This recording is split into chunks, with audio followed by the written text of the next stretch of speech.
bahas olahraga, lifestyle, gaya hidup, wisata,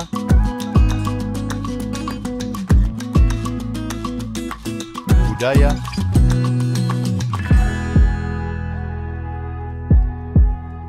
politik dan hukum akan dibahas seru bersama host kece dari Odeng dan co-host tercantik Rida dalam program Pagi Seru Sultan TV.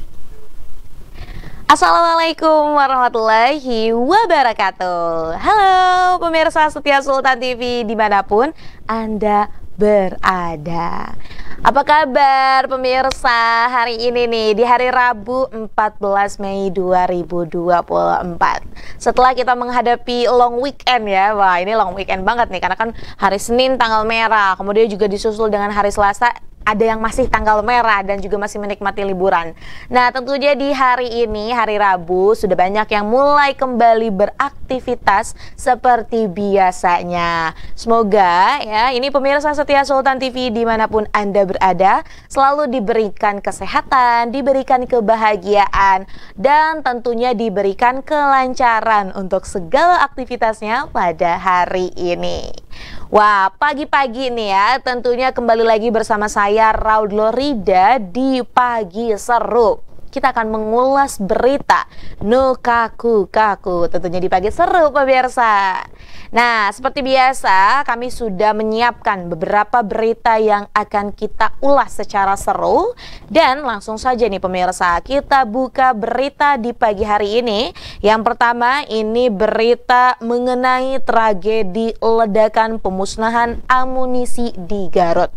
Wah, tentunya juga pemirsa pasti sudah menyaksikan ya beberapa berita yang ada di media sosial, kemudian juga yang ada di beberapa portal berita mengenai kasus ledakan pemusnahan amunisi di Garut ini.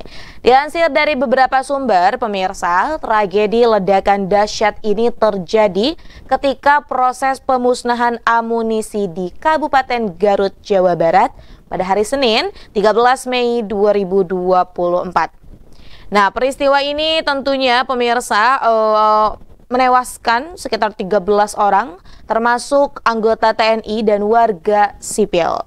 Nah, beberapa dari portal berita juga menyampaikan terkait dengan kronologinya. Jadi sebenarnya pemirsa, kalau kita lihat nih dari kronologi kejadian ini, kejadian bermula saat prajurit TNI Angkatan Darat dari Gudang Pusat Munisi atau Gupusmu 3 melakukan pemusnahan amunisi kadaluarsa di kawasan milik BKSDA di Kecamatan Cibalong yang memang berpusat ada di Kabupaten Garut.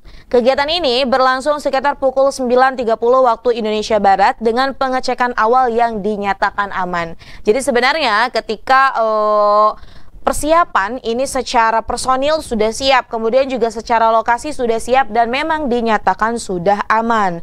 Nah, setelahnya memang akhirnya tim penyusun munisi melakukan persiapan pemusnahan di dalam 2 lubang sumur. Nah, peledakan dilakukan setelah kondisi aman. Jadi, ini sebelum ledakan terjadi, sebelumnya dari aparatnya, ini kalau kita lihat sudah meledakkan di 2 sumur beberapa amunisi yang memang kadaluarsa dan memang ini dilaporkan aman-aman saja.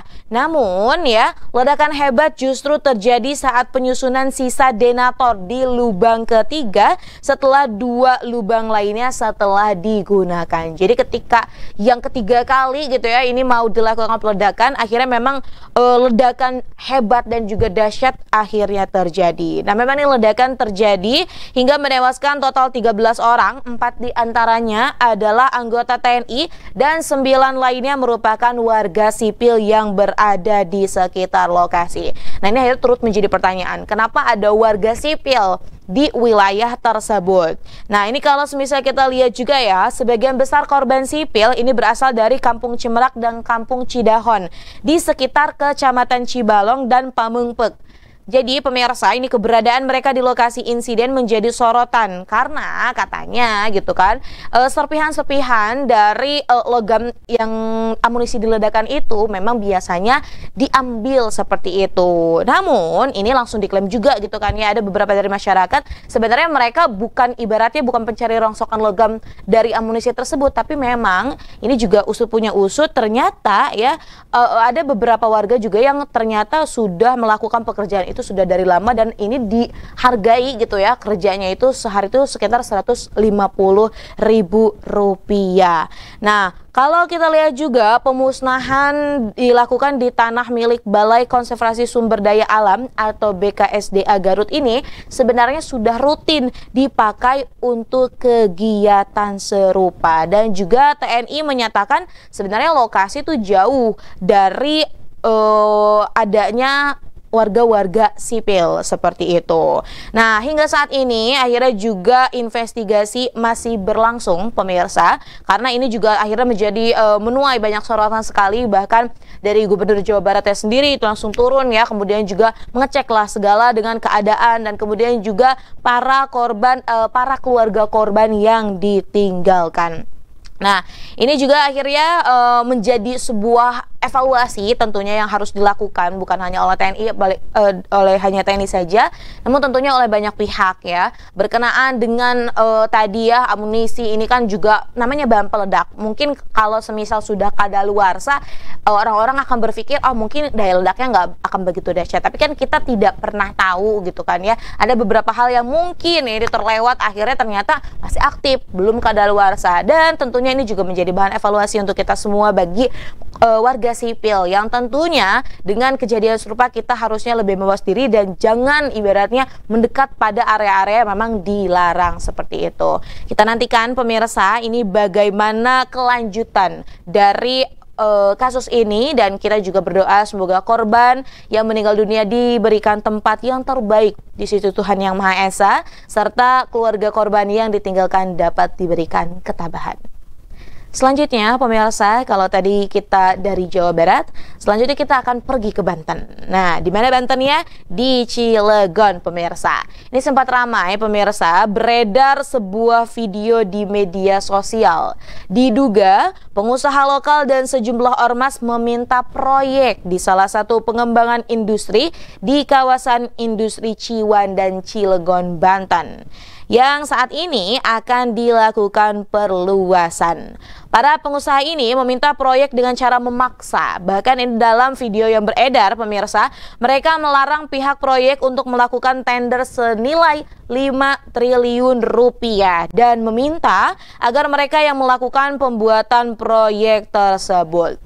Tidak sampai situ pemirsa, dalam video juga ini terlihat ada ancaman dan juga intimidasi karena sejumlah pengusaha menggebrak meja saat ada pertemuan dengan manajemen proyek tersebut. Akhirnya dengan kejadian ini, Kapolres Cilegon AKBP Kemas Indranata Negara sudah melakukan mediasi dengan pihak manajemen proyek serta pengusaha Cilegon, serta memastikan tentunya kejadian ini tidak ada ancaman dan juga intimidasi serupa di kemudian harinya. Ya, tentunya ini juga akhirnya menuai reaksi, salah satunya pemirsa, ini Asosiasi Pengusaha Indonesia atau APindo yang ikut menanggapi viralnya nih kejadian dan juga video yang berseliweran di media sosial tersebut. Nah, ini kan kalau misalnya kita lihat ya, ini menanggapi viral diduga pentolan Kamar Dagang dan Industri Indonesia atau Kadin yang memang meminta jatah proyek 5 triliun ini. Akhirnya Ketua Umum APindo Shinta Kamdani tak menyebut tegas organisasi pengusaha terkait, di mana katanya diduga Kadin Cilegon, ia hanya menegaskan kasus itu perlu diinvestigasi karena kan tentunya ya ada banyak sekali organisasi-organisasi pengusaha yang ada gitu. Dan ini langsung direspon oleh dari APindo sendiri dan meminta tentunya pihak berwenang untuk terus menginvestigasi lebih lanjut seperti itu. Dan tentunya kalau kita lihat juga ya, ini kan berkenaan dengan ya pengusaha, investor yang ada, kemudian juga dengan para sumber daya manusia yang ada, tentunya harus ada saling ibaratnya mungkin saling keuntungan lah, jangan sampai memberatkan satu pihak sehingga tentunya gitu kan ya, ini juga akan berdampak tidak baik pada sirkulasi khususnya gitu pekerja di Banten. Nah, kita akan terus juga lihat apakah akan ada kabar terbaru nih persoalan soal ini, dan ini juga akhirnya menjadi salah satu bentuk evaluasi. Mungkin bukan hanya di Cilegon saja, ada banyak juga di wilayah Banten, di beberapa kabupaten atau kotanya yang memang sering terjadi praktik seperti itu ya. Semoga ini juga dapat terkuak lah seperti itu ya, dan hal-hal yang memang ini tidak sesuai gitu kan ya dengan aturan yang ada, kemudian juga dengan kesepakatan yang ada, ini juga tidak terjadi terus-menerus atau berulang di kemudian hari. Pemirsa, dua berita tadi membuka perjumpaan kita pada pagi hari ini. Masih ada berita lain lagi pemirsa yang akan kita ulas, maka dari itu tetap bersama kami di Pagi Seru. Membahas olahraga, lifestyle, gaya hidup, wisata,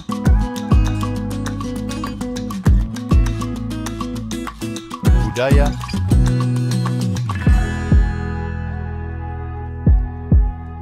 politik dan hukum akan dibahas seru bersama host kece dari Odeng dan co-host tercantik Rida dalam program Pagi Seru Sultan TV.